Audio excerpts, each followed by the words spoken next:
थरे खबरकागजमानंकरे दुईटी सुबासित साबुनर विज्ञापन बहुल प्रसारित हेला। प्रथम साबुनटीकु एक नामजादा विश्वविद्यालयर 10 जन विशिष्ट वैज्ञानिक सुपारिश करथिले। साबुनरे व्यवहृत विभिन्न उपादानगुड़िक विश्लेषण करी एहा स्वास्थ्य निमंते हितकर बोली सेमाने मतामत देई एहाकु व्यवहार करिबाकु परामर्श देइथिले।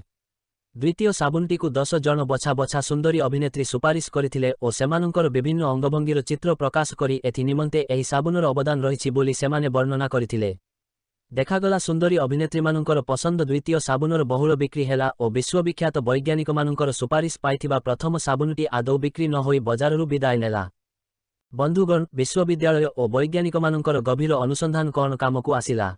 शेषकु एमानंकु सुंदरी अभिनेत्रीमानंक ठारू हार मानिबाकु पड़िला, कारण जेउठी सुंदरीमानंकर प्रादुर्भाव पड़िथाए सेठी प्राय कौनसी बुद्धि, विद्या, ज्ञान, धर्म किंबा पुण्य काम करि न थाए। ताहा न होइथिले प्रयागराज कुंभरे लक्ष लक्ष लोक शंकराचार्यंक धर्म प्रवचनकु न शुणी जणे सुंदरी साध्वी हर्षा रिछारिजांकु देखिबाकु एमिति धाई न थान्ते। सुंदरी हर्षा हेउछन्ति महामंडलेश्वर स्वामी कैलासानंद गिरिंको अत्यंत प्रिय शिष्या। से सन्यासिनी हेले भी अत्यंत शौखीन जीवनयापन करती और वेशभूषाकु अत्यंत गुरुत्व दियंती। से सामाजिक गणमाध्यमरे जणे अत्यंत प्रभावशाली मॉडेल, टीवी उपस्थापिका और जोग प्रशिक्षिका अटंती। 30 वर्ष वयस्का सुंदरी हर्षांक इंस्टाग्राम रे 20 रु 25 लाख अनुगामी अछंती, जहाँकि हुएत कुंभरे उपस्थित कौनसी धर्मगुरुंकर मध्य न थिबो।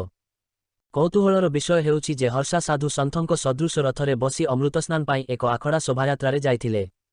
स्थिति एपरी हेला जे सेठारे उपस्थित लक्ष लक्ष लोक साधुसंथ मानंकु न देखि सुंदरी हर्षांकु देखिबाकु भीड़ लगेइदेले। ए संपर्करे शंकराचार्य मुक्तेश्वरानंद महाराज विरक्त होई भीषण प्रतिक्रिया प्रकाश करिबारु हर्षांकु बाध्य होई कुंभ मेळारु विदाय नेबाकु पड़िथिला।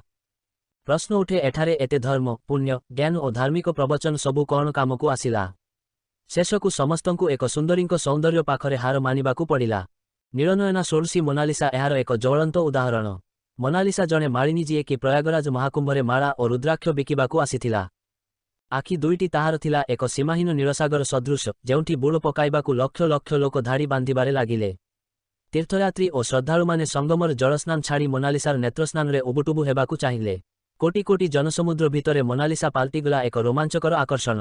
किए ताकु विश्वसुंदरी ऐश्वर्या राय कहिला तो किए ताकु भारतर आंजेलिना जोली कहिला तो आउ किए ताकु लियोनार्डो दा सिंह चित्र मोनालिसा सहित तुलनिया बोली कहिला। सामाजिक गणमाध्यमरे मोनालिसार हस हस चित्र घूरी बुलिला।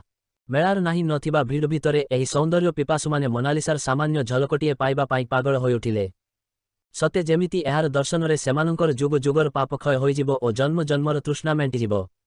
लोकमाने साधुसंथ मानंकर प्रवचन छाड़ी मोनालिसार सामान्य सहचर्य खोजिबारे लागिले। शेषकु स्थिति एमिति असंभाळ हेला जे कुंभमेळा कर्तृपक्ष और प्रशासनकु कठोर निष्पत्ति नेबाकु हेला एवं मोनालिसाकु मेळारु विदाय नेबाकु पड़िला। संक्षेपरे कहिबाकु गले सुंदरी षोडशीर नीलनयनर आकर्षण आगरे साधुसंथ मानंकर दर्शन और प्रवचनकु हार मानिबाकु पड़िला।